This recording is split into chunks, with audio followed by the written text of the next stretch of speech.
Oi, gente. O objetivo desse vídeo é fazer uma revisão sobre o conteúdo de perspectiva, né? Então, para abordar a teoria da perspectiva na construção da estrutura dos objetos que a gente pretende representar. Então, eu vou abordar alguns conteúdos aqui que provavelmente já foram passados, mas que são importantes da gente ter como base para a gente conseguir acrescentar os conteúdos novos desse período que a gente está passando agora. Então, quando a gente fala de perspectiva, a gente está falando de uma simulação da realidade, né? Ela é um modo de introduzir essas distorções que são provocadas pela nossa visão em relação àquilo que a gente está observando.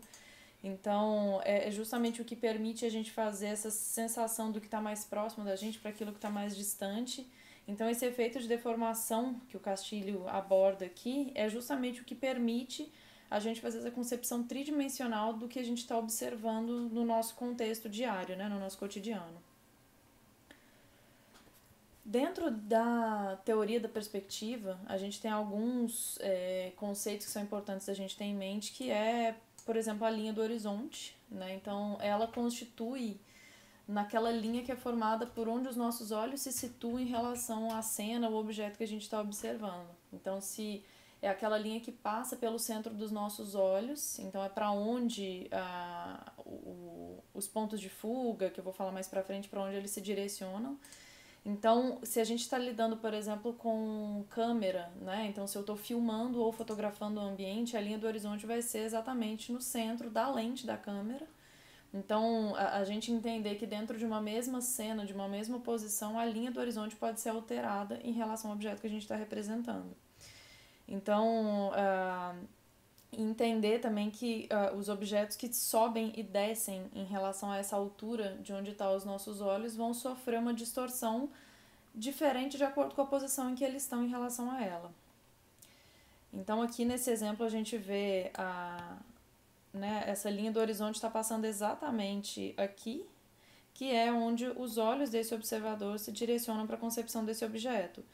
Então, a gente vê que o, o objeto, ele tá, se a gente for olhar aqui, a 2/3, né, de altura, mais alto do que a linha desse observador, e 2/3 mais baixo aqui. Então, a gente vê que essa distorção que é provocada na visão dele é justamente a visão em relação a esse objeto aqui.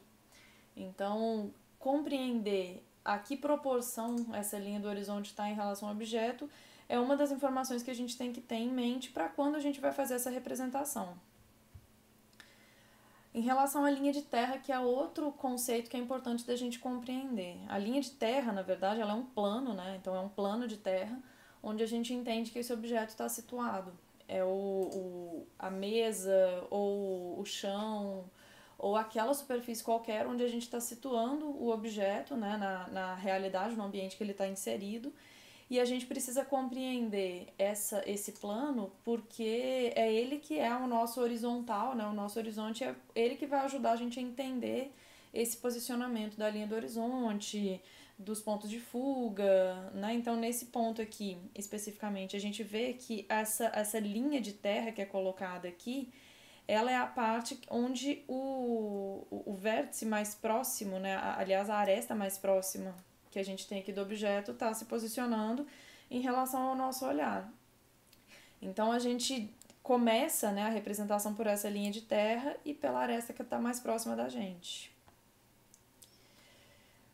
A alteração que o objeto sofre em relação a essa linha do horizonte, a gente observa, né, que considerando que isso daqui é a linha do horizonte, a gente vê um objeto que está representado praticamente ao centro, né, do nosso olhar, então a gente não observa nem a parte de baixo dele aqui que está escondida e nem a parte de cima. Quando a gente começa a subir com esse objeto em relação à linha do horizonte, a gente já começa a observar a parte de baixo dele, e quando a gente começa a descer com o objeto, a gente começa a observar a parte de cima. E quanto mais a gente desce, mais a nossa visão alcança aquela face, então a gente começa a ver ela de uma forma mais ampla. Então, aqui outro exemplo, né, que o Montenegro apresenta também, abordando a mesma coisa, um objeto ao centro dele, com a gente vendo somente uma face, né, a face frontal dela, a gente não vê superior nem inferior, e a gente vê esse aumento dessa face acontecendo à medida que o objeto desce em relação à nossa linha do horizonte ou sobe. Isso aqui pode acontecer, né? Se a gente está lidando com um objeto, por exemplo, que é fixo no chão. Se eu estou representando, por exemplo, um mobiliário que ficará fixado, né, posicionado em cima do chão, o que vai alterar realmente é o olho do observador. Digamos que eu esteja, né, com os meus olhos observando esse objeto, eu vou subir ou descer. Ou se eu estou fotografando esse objeto, eu vou subir ou descer com a câmera. Quando a gente está lidando com um objeto que né, que pode estar na minha mão, eu posso alterar essa posição desse objeto em relação à minha própria visão. Então, entender essa posição também, que quando a gente começa a selecionar, né, até o momento, vocês fizeram essa representação por observação real, né, do objeto à frente de vocês. Desse momento da expressão gráfica 3 para frente, a gente já vai trabalhando muito mais com a criação. Então, vocês começam a selecionar qual é o ângulo ideal para representar um objeto. Então, digamos que eu esteja representando essa tampa e eu preciso mostrar como que é o mecanismo interno de fechamento dela. Então, eu vou subir esse objeto acima da linha do horizonte para que eu consiga olhar de maneira inteira esse mecanismo que está aqui dentro. Ou eu posso virar esse objeto e observar ele abaixo da linha do horizonte. Então, essa seleção da posição que a gente vai colocar o objeto em relação à cena que a gente está representando, ela também tem esses aspectos a serem levados em consideração. Quando a gente vem aqui para a parte, né, falando em elipses especificamente, que é um dos primeiros conteúdos que vocês veem do ponto de vista da perspectiva, a gente entende também que existe uma abertura dessa elipse de acordo com o afastamento dela em relação à linha do horizonte.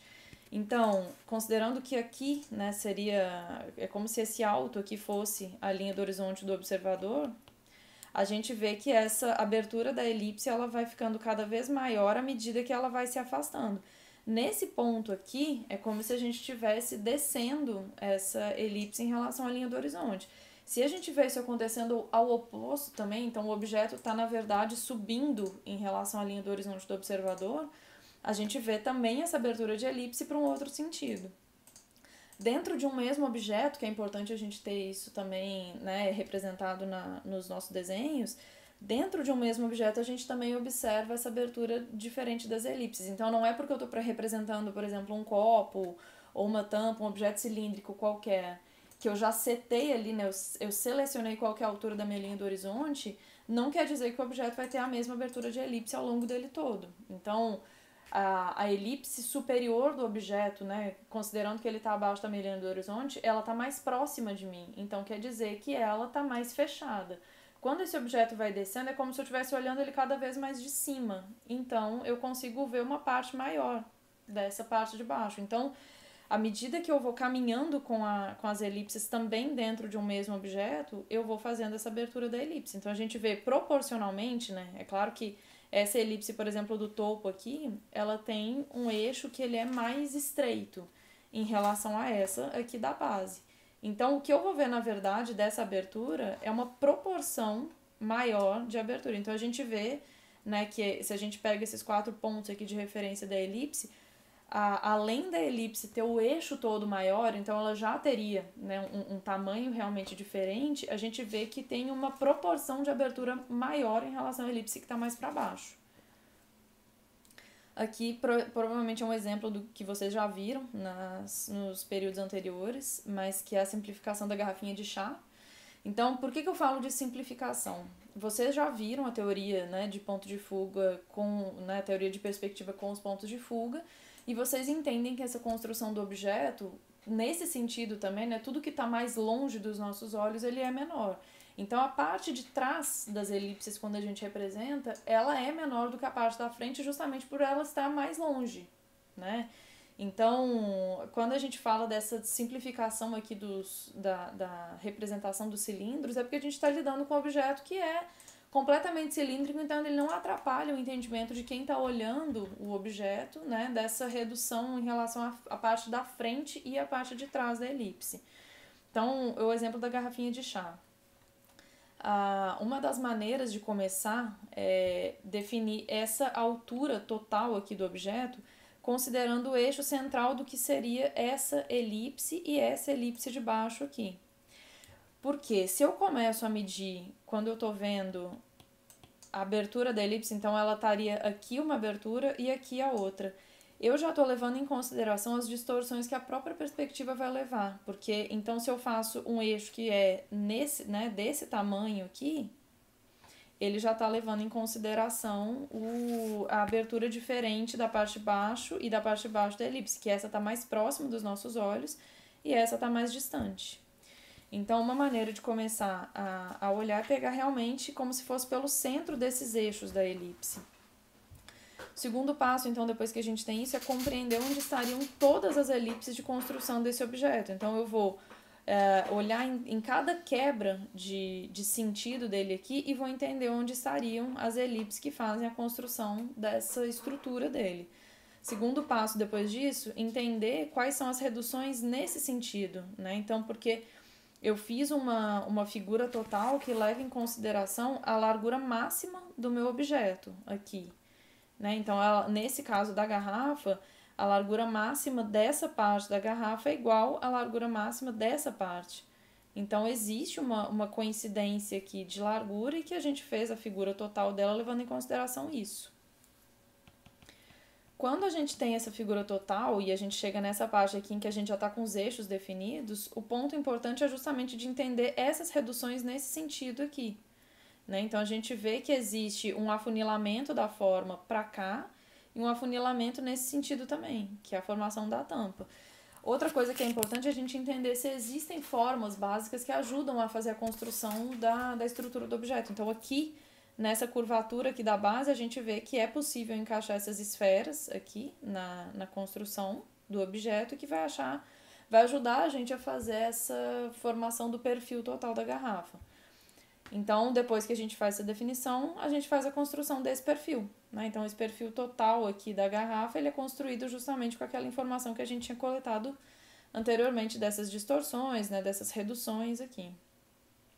Depois que eu já estou, então, com o perfil dela inteiro construído aqui, os eixos todos construídos também para a formação das elipses, eu consigo fazer a construção das elipses em cima desses eixos. Então, assim, nesse ponto aqui, né, eu vou pegar o eixo total dela e vou colocar metade da elipse para baixo, e aí aqui pegando ela, então ela tá metade para cima.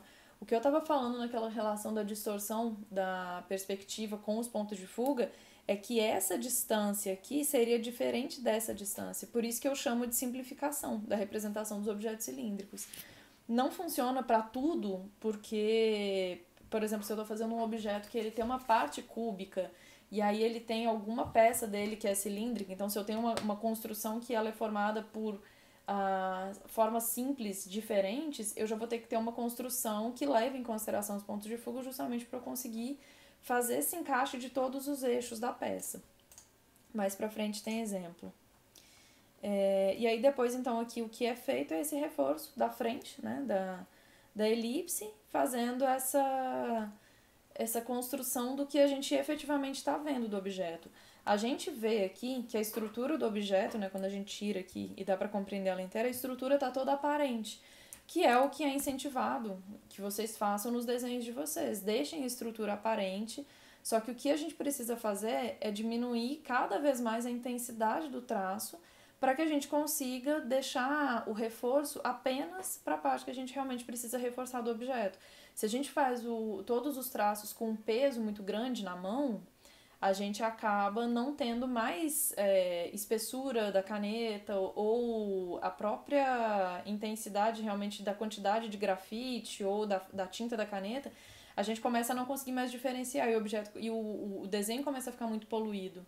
Então, o ideal é que vocês sempre façam essa estrutura com a mão leve, com traço, né, com pouca intensidade, justamente para ele só ajudar a gente a conduzir, mas não ser tido como o traço de peso mais intenso da nossa construção. Então, depois, né, dessa simplificação, a gente entra no ponto de fuga, especificamente. Então, ele é definido por muitos autores como esse lugar onde as retas paralelas do objeto vão coincidir.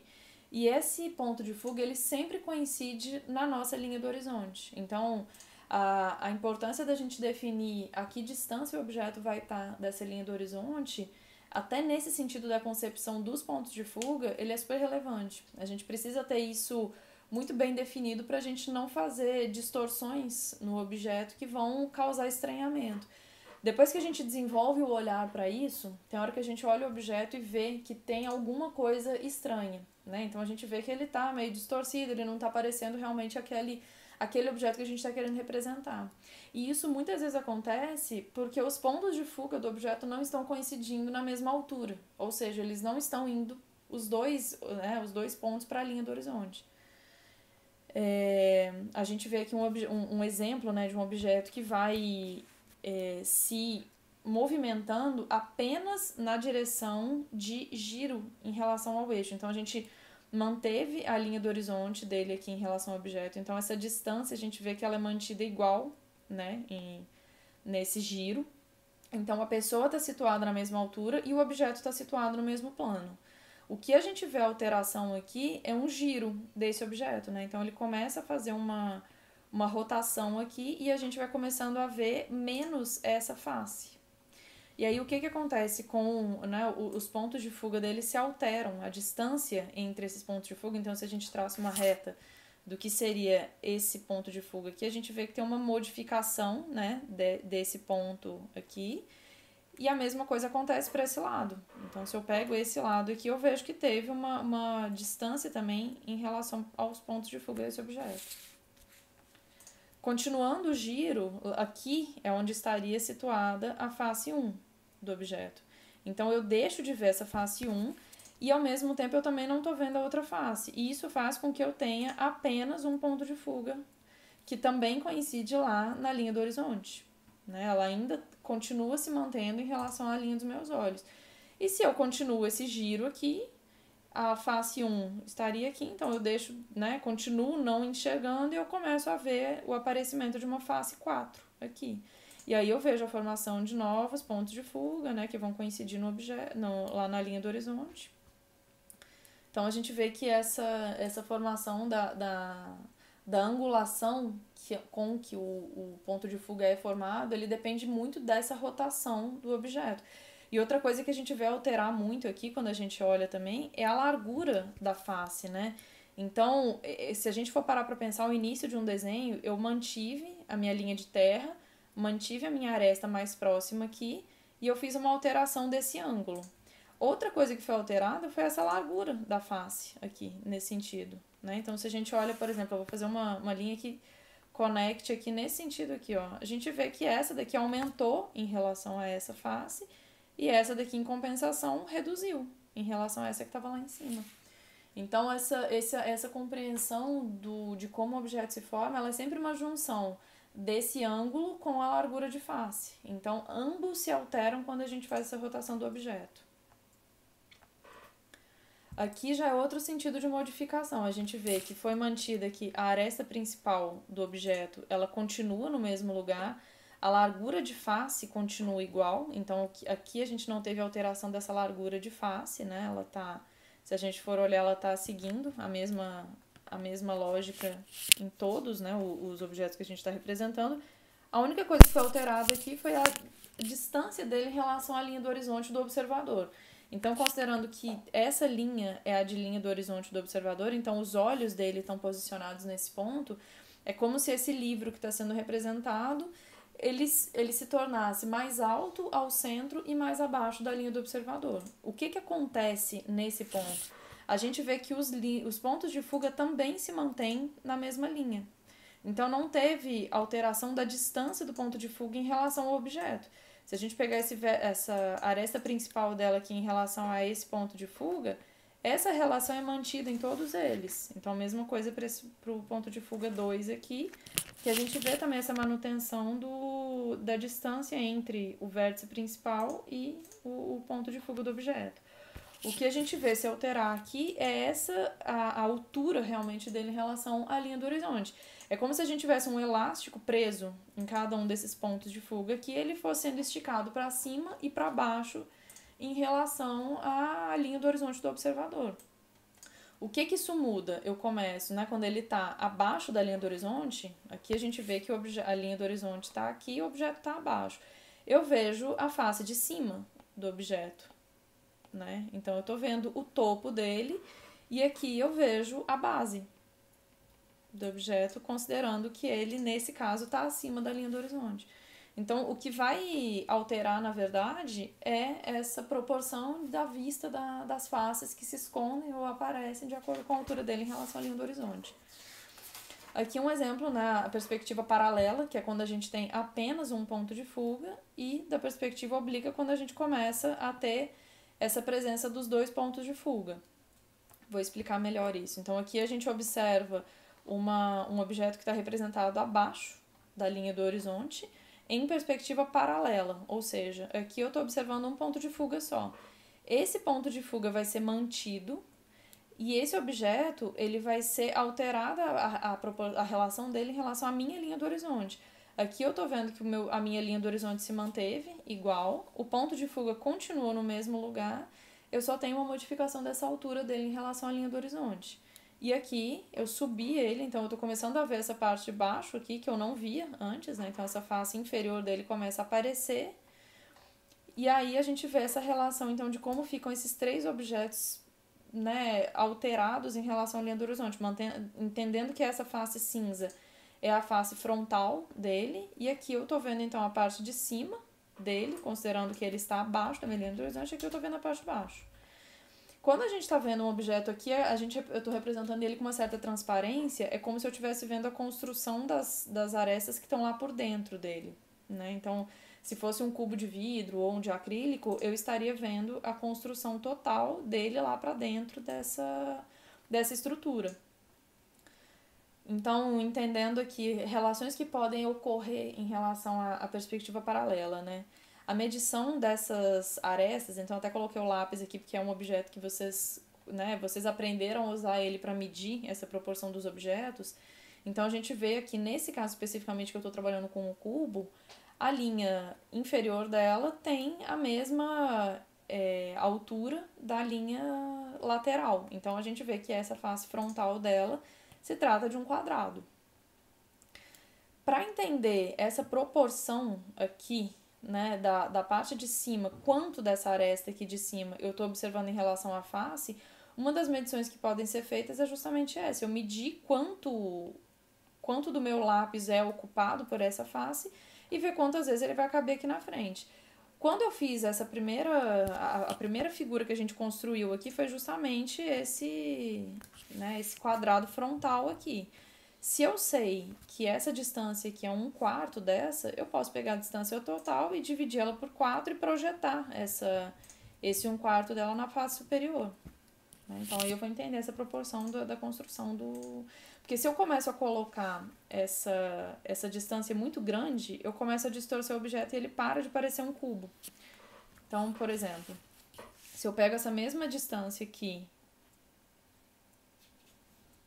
e coloco uma profundidade maior, eu já começo a entender que esse objeto, na verdade, não me parece um cubo.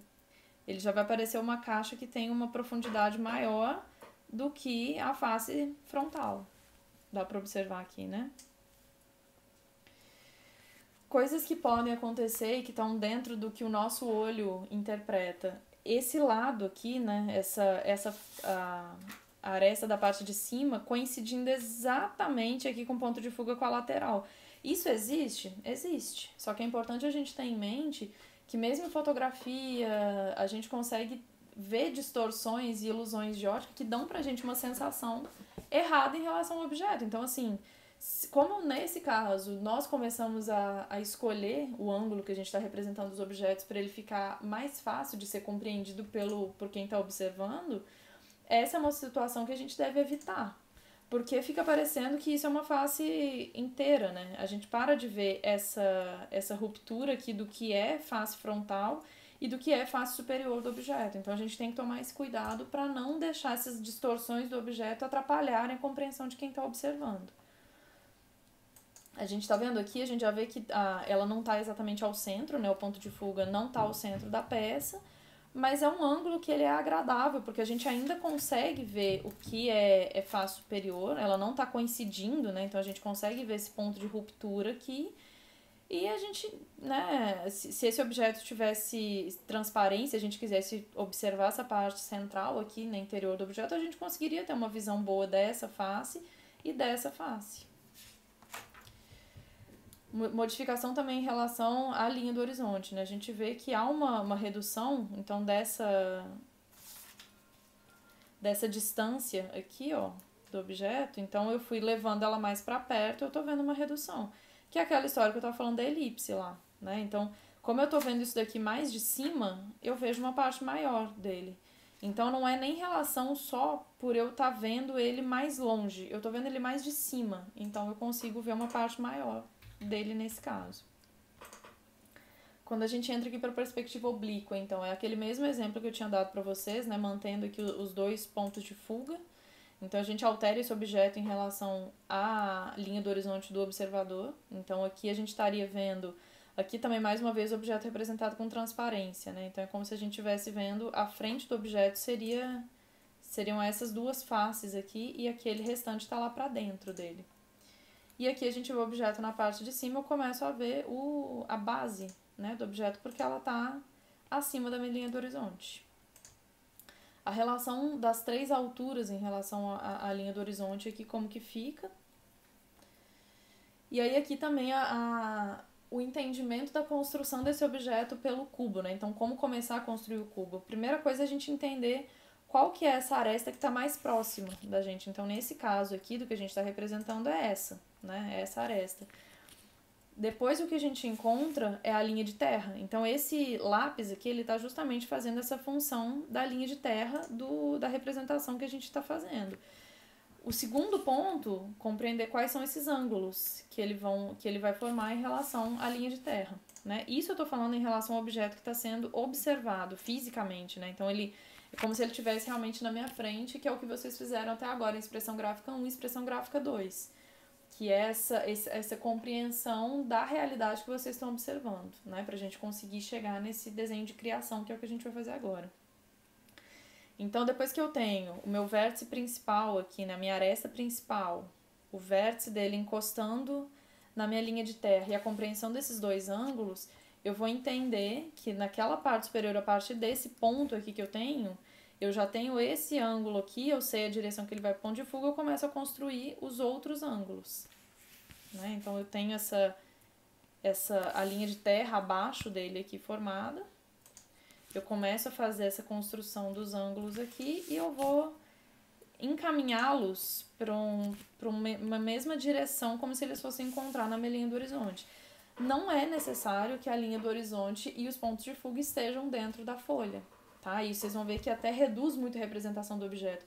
É um exercício interessante vocês fazerem quando a gente está começando a aprender essa teoria, né? Mas como a gente agora está fazendo como uma revisão para que vocês acumulem um conteúdo, agora a gente não usa mais os pontos de fuga dentro da mesma página de representação. Então, depois que a gente tem isso, o que é importante a gente ver? Largura da face. Então, eu já tenho a angulação construída, agora eu vou compreender aqui o que é essa relação da largura das duas faces. Aqui a gente vê, por exemplo, se a gente olha em relação ao lápis, ele está batendo mais ou menos nesse ponto aqui, um pouquinho abaixo do símbolo da Faber-Castell aqui, né? Que é a marca que está aqui. Quando a gente vai para a outra face, ele já tá vendo aqui? A outra estava batendo abaixo desse símbolo, então a gente vê que essa face tem uma largura menor. O que a gente consegue fazer essa relação? É um cubo, né? Então, no objeto real, quando a gente pega esse objeto na mão, todas as faces dele têm a mesma largura, a mesma altura, a mesma profundidade, né? Em relação ao modelo volumétrico. Mas como a gente tem uma alteração desses ângulos aqui em relação à aresta principal dele aqui, a gente vai ter também uma alteração de largura de face. Então, a gente vê que esse ângulo aqui é muito mais agudo do que esse ângulo aqui. Então, a gente vê que essa face aqui sofre uma distorção maior em relação a essa. Porque eu tô vendo uma proporção maior dela, é como se ela estivesse mais virada para mim. Isso faz com que o ângulo dela seja menos agudo do que aquele, e essa proporção de face aqui, ela vai ficar mais virada para mim, então ela vai ficar maior. E aí, entendendo esse contexto da construção dos objetos a partir do ponto de fuga, a gente começa a entrar na simplificação de forma. Então, quando eu estou observando um objeto, né, essa simplificação é justamente o que permite que a gente desenhe formas mais complexas a partir de um raciocínio mais simples. Então, Se eu sei como desenhar um cubo e eu sei como desenhar um cilindro pela teoria de ponto de fuga, né, da teoria de perspectiva, eu fazer com que esses objetos caibam dentro dessas formas que para mim são compreensíveis, eu consigo fazer essas relações para ir construindo esse objeto a partir de um sólido principal. Então, até o Eisen aqui, que é um livro até muito legal, depois eu vou mandar para vocês a referência dele tá aqui embaixo, né? Mas depois eu vou ver se eu seleciono algumas partes para enviar para vocês. Ele fala que ao desenhar uma forma a gente tem que entender essa estrutura subjacente da aparência física do produto. E entender essa construção toda é o que vai fazer a gente construir essa perspectiva do objeto. Então, aprender a ver e analisar aquilo que a gente fala com vocês lá no começo da G, que vocês estão treinando o olhar, a gente treina o olhar de vocês por observação de objetos reais, desenhados na mesma posição, compreendendo como que a perspectiva está efetivamente atuando em cima daquilo, justamente para que vocês treinem o olhar e comecem a identificar as formas principais da construção daqueles objetos. Então, se eu consigo fazer uma esfera em um ponto para me ajudar a fazer aquela construção de uma curva no objeto, aquilo é quando a gente começa a desmembrar o objeto em formas mais simples para auxiliar nesse entendimento da estrutura. Aqui um exemplo, né? Então esse recipiente de água aqui, a gente vê aqui o desenho finalizado, né? Renderizado desse objeto, e aqui é o raciocínio que quem desenhou utilizou para compreender a construção desse objeto. Então a gente vê que, né, como se ele tivesse tirado pedaços de uma estrutura principal retangular, que é justamente a formação desses ângulos. Então, entender esse ângulo que parte dessa compreensão de que isso é uma linha total do objeto, que essa parte dele vai encostar no objeto e que eu tenho uma redução nesse sentido dessa largura. Então a gente vê isso claramente lá, né? Eu tenho essa linha aqui que vai para o ponto de fuga, essa daqui seria a linha total de construção desse objeto, e eu tenho essa redução nesse sentido aqui, é justamente o que vai me fazer formar esse ângulo de uma maneira correta. Então, isso a gente vê que tem redução, né? Se a gente olhar aqui o objeto e compreender que ele teria esse direcionamento aqui para o ponto de fuga, a gente vê que tem essa redução de angulação nesse sentido, tem uma redução de angulação também nesse sentido, então é como se a gente estivesse esculpindo um bloco principal do qual a gente retira as partes que não são úteis para o objeto, para depois a gente fazer esse reforço. Tá? Então, entender como que o objeto se encaixa dentro de uma estrutura principal para fazer essa formação, principalmente de ângulos. Porque o que a gente tem certeza e convicção é de que as linhas paralelas do objeto se direcionam para o mesmo ponto de fuga. Isso é o que a gente tem certeza. Agora, quando essas linhas começam a sofrer distorções por angulação do objeto, principalmente em casos que tem angulação em dois sentidos, que é o que a gente vê aqui, né? Essa garrafa tem uma angulação nesse sentido e nesse sentido. Então, como que eu vou fazer esse posicionamento arbitrário da linha de construção do objeto? Eu preciso partir do que eu tenho certeza, eu sempre falo que a gente tem que ter um pé firme na estrutura para eu compreender ele, o que ela está indo, para daí em cima disso eu conseguir ir tirando. Nesse caso aqui a gente vê, né, a representação desse motor aqui. Ele é um objeto altamente complexo, com várias reduções e linhas muito orgânicas, inclusive, né? Só que a gente vê que o início do raciocínio que essa pessoa fez foi por compreender o perfil central de onde ela começaria a construção desse objeto. Então a gente vê que ele tem, né, uma linha total aqui, aquilo que eu estava falando lá na garrafinha de chá. A gente tem essa redução do que seria essa cintura aqui, né, que esse motor apresenta. Então a pessoa coloca essa redução no perfil central dele, entende que esse topo dele pode ser encaixado dentro de uma estrutura cúbica que tem direcionamento para o ponto de fuga. Então, nesse ponto também, ele direcionou já quais são os pontos de fuga e qual que é a altura que esse objeto está em relação à linha do horizonte. E depois, por construções, então a gente vê que se a gente envia isso aqui também para o ponto de fuga, compreende qual que é essa distância, a gente começa a fazer essas conexões desses pontos aqui com o motor, a gente vai começando a fazer ele surgir a partir desse plano central aqui de estrutura do objeto, né? Então, aqui ele vai mostrando uma estrutura mais simples, que depois passou por uma uma lapidação e um arredondamento, se a gente for ver, né? Porque ele saiu de uma estrutura quadrada, ali, cúbica, e ele foi construindo essas curvas que formam o objeto com base nessa angulação, nessa redução, né, das distorções ali, até chegar ao objeto renderizado final. Outro exemplo aqui a gente vê nessa máquina fotográfica. Então, a simplificação da forma fez com que a pessoa, que é uma combinação entre um bloco cúbico, né, um bloco e um cilindro. Então, qual que é a estrutura da qual ela parte? A pessoa faz um bloco principal, onde são definidos os pontos de fuga, a altura da linha do horizonte. Esse cilindro, né, que a gente vê sendo usado como estrutura para a lente, ele foi posicionado dentro desse bloco principal aqui que construiu a máquina, né? Então, foi definido um eixo aqui onde ele estaria, um eixo central nos dois sentidos. Essa elipse aqui, aquilo que eu estava falando, tá vendo a importância disso? A gente vê que essa parte que está mais próxima da gente da elipse aqui, ó, ela é maior do que o que está lá no fundo. Então, a gente vê que esse eixo central que está passando aqui, ele não divide exatamente a elipse ao centro, porque a gente vê que o que está mais longe da gente, né, na distância, ele tem essa dimensão menor. Aqui exemplos de objetos simples do cotidiano que eu acho que sempre vale a pena a gente pegar para fazer teste. Então, caixinha de fósforo, interruptor, são objetos que a gente facilmente consegue ter na mão e observar, fazer as medições de proporção dele, entender como é que é a formação dos ângulos, né? Então a gente vê que, por exemplo, essa caixinha, que ela tem se ela fosse reta completamente, ela iria até esse ponto, mas a gente tem uma distorção a partir da metade, que ela tem a formação de uma curva.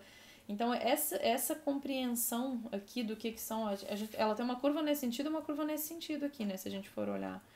Então, ela realmente não toca essas arestas e esses vértices principais aqui que foram usados de estrutura. Mas a relação construída com eles faz com que a gente consiga manter a proporção dentro desses objetos. Então, eu sempre recomendo pegar objetos simples que a gente tem em cima da mesa, que eles são fáceis da gente manipular e fazer essa representação deles. Aqui também é um tema muito importante que às vezes gera muita dúvida, que é a abertura de tampa, né? Então, como que a gente compreende essa abertura de tampa a partir da teoria da perspectiva? Então, a gente vê que esse aqui, ó, é o eixo de rotação. Então, a gente vê que as dobradiças estão posicionadas nesse objeto, elas estão aqui. E esse aqui é o eixo principal de rotação dessa tampa. Essas duas, a aresta desse objeto de baixo e a aresta desse objeto de cima, elas estão presas e fixadas no mesmo lugar ali. Então, como essas linhas da tampa dela, ela encaixa nessa daqui, quando ela está fechada, e não teve uma modificação do paralelismo dessas arestas, a gente vê que elas continuam indo para o mesmo ponto de fuga. Então, essas faces que continuam paralelas, elas continuam seguindo a ótica do ponto de fuga. O que a gente vai ver alterar aqui nesse objeto é justamente essa abertura aqui. Então, se eu pego esse ângulo como eixo principal, central aqui, e construo, né, uma nova caixa aqui que vai para o ponto de fuga também, entendo isso aqui como eixo central, eu construo uma elipse, né, que vai ter essa parte dela aqui. Então, esse eixo dela vai estar construído mais ou menos dessa forma. Eu vou entender que em qualquer ponto que eu parar aqui, essa distância vai estar definida. Então, eu poderia abrir a caixa até esse ponto e ela também estaria seguindo a mesma proporção. E daqui eu enviaria essa linha lá para o mesmo ponto de fuga, né? E faria o mesmo processo lá do outro lado. Então, o que é importante é a gente ter essa compreensão da estrutura do movimento. Então, o nosso pé firme nesse ponto aqui, especificamente dessa maneira de abertura de caixa, né? Mecanismo de abertura, enfim, de caixa ou de tampa, ou de o que quer que seja, o nosso pé firme aqui é que foi mantido o paralelismo em algumas das faces. Quais faces que foram mantidas paralelas? A gente sabe que são as que permanecem em contato aqui e, consequentemente, as outras que são paralelas a ela. Então, eu vou usar esses mecanismos de compreensão do movimento para fazer essa construção com que eu tenho certeza, que é esse paralelismo. Aí aqui a gente vê outros exemplos, né, de de compreensão de objeto como se fosse conexão de bloquinhos. E depois eu vou fazendo essa lapidação, essa retirada de material, né? Que nesse caso é uma retirada da estrutura da base principal ali para fazer a construção desse objeto.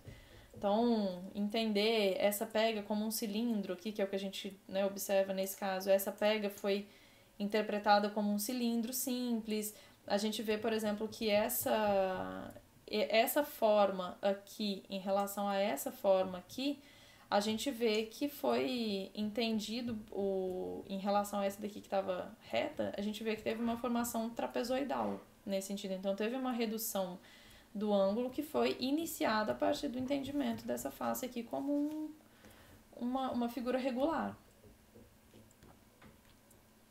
Aqui, outro exemplo também, a gente vê, né, a serra, né, uma serra manual aqui, a gente vê que teve uma construção muito com ângulos retos e uma simplificação grande da forma para depois a gente chegar numa definição melhor, né, dos detalhes. A gente vê aqui que tem a formação das curvas. Depois que a gente passa por essa construção mais angular, a gente vai fazendo o detalhamento da forma, né? Vai chegando num nível de refinamento maior. Aí aqui são só alguns exemplos.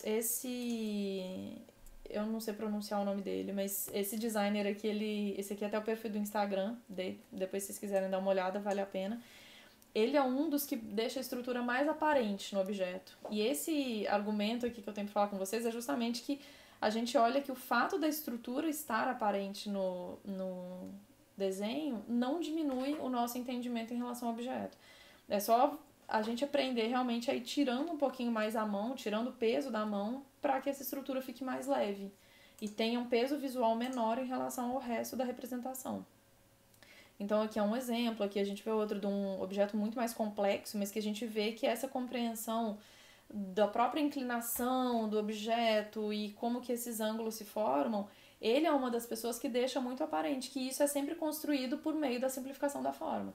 Então ele começa com os eixos principais, como se todos fossem para o ponto de fuga, e aí depois disso ele vai fazendo a construção dessas relações de redução, de aumento, né? Aqui é outro que a gente vê até um pouquinho mais de finalização, né? Ele começou a dar uma cor nas faces aqui, mas a gente vê que tá vendo a construção das elipses todas aqui? Ele vai fazendo essa construção da elipse, considerando a teoria do ponto de fuga. Isso aqui é um negócio muito interessante da gente observar.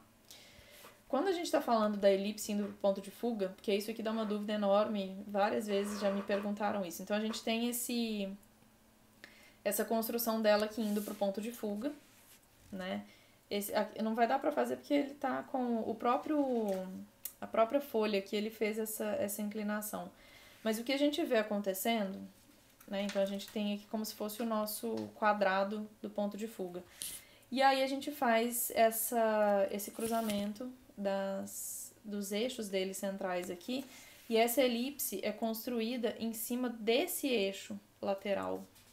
Então, quando a gente faz uma inclinação de objeto, a gente não considera aquele eixo que é completamente direcionado ao centro do objeto. A gente começa a usar esse eixo diagonal como referência para a construção da elipse, né? Então, é isso que vai dar essa sensação do objeto que foi completamente inclinado. Porque se a gente faz, por exemplo, né? Então, digamos que eu esteja fazendo um cilindro aqui que está indo lá para um ponto de fuga, e eu vou pegar esse eixo dele aqui, porque eu já vi muita gente fazer isso, e usar como se esse fosse o eixo de construção da elipse. Tá vendo como existe uma distorção? É como se a gente não estivesse considerando um segundo eixo daquela elipse ali. É como se ele não tivesse um segundo ponto de fuga e o objeto fica distorcido. O que é o correto da gente fazer? Então, eu estou considerando que esse meu cilindro vai lá para o meu ponto de fuga, né? Então, ele tem o ponto de fuga 1 dele aqui, o meu eixo central de construção dele aqui, o meu segundo ponto de fuga também está definido, né? Então, ele está indo lá para aquele segundo ponto de fuga. E eu vou fazer a frente desse meu cilindro. Em vez de eu usar esse eixo aqui, igual foi feito anteriormente, eu vou cruzar essa diagonal dele aqui e vou fazer essa construção da elipse nesse sentido. Então aqui, pegando pela tangente, eu faço a construção do meu cilindro. Então tá vendo como é que a gente entende muito mais a construção dessa elipse aqui, como se a gente estivesse vendo uma parte dela, e isso me parece muito mais um objeto cilíndrico do que esse objeto. Esse daqui é como se ele fosse ovalado, como se essa representação aqui não fosse de um círculo, mas de uma elipse. Aí aqui também uma construção de objeto que a gente vê a estrutura bem aparente. Aqui é outro ponto importante também, que é essa construção da luz e sombra, né? Então a gente vê a presença de vários componentes, né, dessa sombra própria e da sombra projetada do objeto. Então a gente vê, por exemplo, nesse caso da esfera, a gente vê como se essa luz estivesse vindo, né, nesse sentido aqui, e a gente vê claramente a formação desse limite de onde a luz bate nesse objeto. Então essa parte dele está iluminada e essa parte dele não está iluminada. Além disso, a gente vê que existe um reflexo dessa superfície branca aqui voltando para o objeto. Então a gente vê que tem um novo eixo aqui de construção de onde essa luz está voltando, né, esse reflexo está voltando para o objeto, e a gente vê a formação dessas duas elipses aqui, ó. Então a gente vê que o core shadow, né, que é a sombra central dele, que é o coração da sombra dele, a gente vê que ele está exatamente entre essas duas elipses aqui. Então a gente vê como se ele estivesse nesse ponto principal aqui, né? E aí, dentro também de onde a luz bate, a gente vê nuances diferentes de onde existe mais luz. Então, seria onde é o highlight, o ponto central de onde essa luz bate. E tem uma diferença também esse objeto, como ele não tem um brilho muito intenso, ele é de brilho intermediário, a gente vê que essas tonalidades vão sendo gradativamente alteradas. A gente não vê mudanças bruscas nessa tonalidade entre o claro e o escuro no objeto. Como ele é mais suave, a gente vai entendendo que essa superfície tem um brilho suave também. Dentro da sombra, né? Então a gente vê essa construção da sombra projetada aqui, eu vou abordar mais isso depois, mas ela passa então também como uma espécie de tangente de onde essa luz está batendo, e ela vai ser projetada dentro aqui seria o plano de terra, né? Onde o objeto está situado. Então a gente vê ângulo de luz aqui, a gente vai vendo quando a gente está representando o objeto, foi mantido na mesma posição, né? Essas quatro posições dele, ele está na mesma situação em relação à linha do horizonte, à linha de terra, ao plano que ele está situado. O que se altera aqui é o giro da luz em volta dele. Então aqui a gente vê que a luz está batendo, né? A sombra dele, na verdade, está desse lado, a luz está batendo daqui. Então a gente vê de onde que a luz vem, fazendo esse escurecimento dessa face dele. Aqui é como se a luz estivesse batendo lá de trás. Então a parte iluminada dele a gente não tá vendo, ela tá toda para trás dele, a gente vê essa sombra projetada para frente. Aqui é como se a luz estivesse batendo de frente, então a gente não vê a parte escura e nem a sombra projetada, que estaria lá para trás. E aqui o giro de 180 graus dela, ela vem agora a luz vindo desse lado, escurecendo esse lado e projetando a sombra para cá. Então a sombra fica projetada para cá. Outro ponto que é importante é o nível da luz. Então, que altura que essa luz está em relação ao objeto. Aqui a gente vê que é como se fosse imaginando isso como o sol, né? Então a gente vê aqui que é um sol chegando perto do meio-dia, né? Então ele forma uma sombra pequenininha, porque ele está chegando ao objeto num ângulo muito próximo ao de 90 graus. Quando a gente vê, por exemplo, uma luz que é como se fosse o pôr do sol, então ela já começa a chegar mais próximo aqui de um ângulo de 180 graus, a gente vê que essa sombra se alonga, né? Então ela fica mais comprida em relação ao objeto. Por que isso acontece, né? Na construção da sombra projetada, imaginando que isso daqui é a fonte de luz, né? Então esse ponto é a fonte de luz, a gente faz uma projeção desse ponto de luz até o plano onde esse objeto está situado, então aqui seria o plano de terra dele, né? E aí, então, a gente tem esses dois pontos principais aqui, que são esse de formação dessa sombra projetada. O que vai acontecer? Pegando esse objeto e entendendo, né, um objeto cúbico aqui nesse caso, a gente vai pegar o vértice superior da aresta e vai cruzar com a luz que vem lá do topo, e vamos pegar o vértice dessa mesma aresta e cruzar com essa projeção que foi feita no piso, né? Então, dentro desse plano de terra, eu vou fazer esse cruzamento e vou encontrar esse ponto. E isso vai ser feito com todas as arestas que compõem esse objeto. Então, a parte de cima da aresta eu cruzo com a luz e a parte de baixo da aresta eu cruzo com o topo. E aí eu vou encontrando os pontos de construção dessa sombra. Depois que eu tenho os pontos principais formados, eu vou fazer essa junção realmente dos pontos que compõem isso. E aí eu vou escurecer e isso vai ser realmente a sombra projetada. Aqui o que eu entendo? Ela tem uma altura e um ângulo, né? Então ela tem um nível de luz e um ângulo de luz, aquilo que foi falado antes. Ela tá vindo por trás do objeto, então a gente vê essa sombra projetada para frente dele aqui. E ela tá vindo nessa altura específica. Se ela tivesse mais alta, essa sombra seria diferente. Se ela tivesse mais baixa, essa sombra seria diferente. Então aqui é mais um exemplo disso, né? Então como se fosse o Sol aqui como fonte central de luz. Então a gente vê ele aqui no topo sendo projetado no piso. E a gente vê esse cruzamento com a parte de cima e a parte de baixo das arestas. Daqui a gente encontra os pontos de cruzamento dele lá no chão. O Xing acrescenta pra gente mais uma informação, que é esse cruzamento em relação ao ponto de fuga. Então a gente está vendo aqui a linha do horizonte, né, do observador.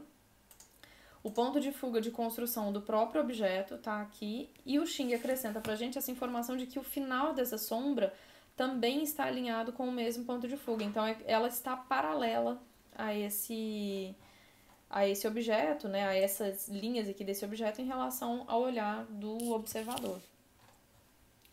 Tá? Então, agora eu vou abrir aqui se vocês estiverem assistindo esse vídeo depois, então eu recomendo que vocês sigam a sequência dos 3 vídeos de demonstração. Então, esse vídeo 2 aqui que foi colocado de perspectiva paralela, que eu vou falar da construção, né, de objeto com apenas um ponto de fuga. O vídeo seguinte é o de perspectiva oblíqua, que é a construção do objeto com 2 pontos de fuga, e alterando, né, nesses 2 vídeos eu faço a alteração desse objeto em relação à linha do horizonte do observador, e a gente vê o que acontece. E por fim, eu faço uma construção de objetos usando essa teoria. Então eu parto de um sólido principal e faço essa representação de objetos usando essa estrutura, tá bom? Então, até a próxima. Tchau, tchau.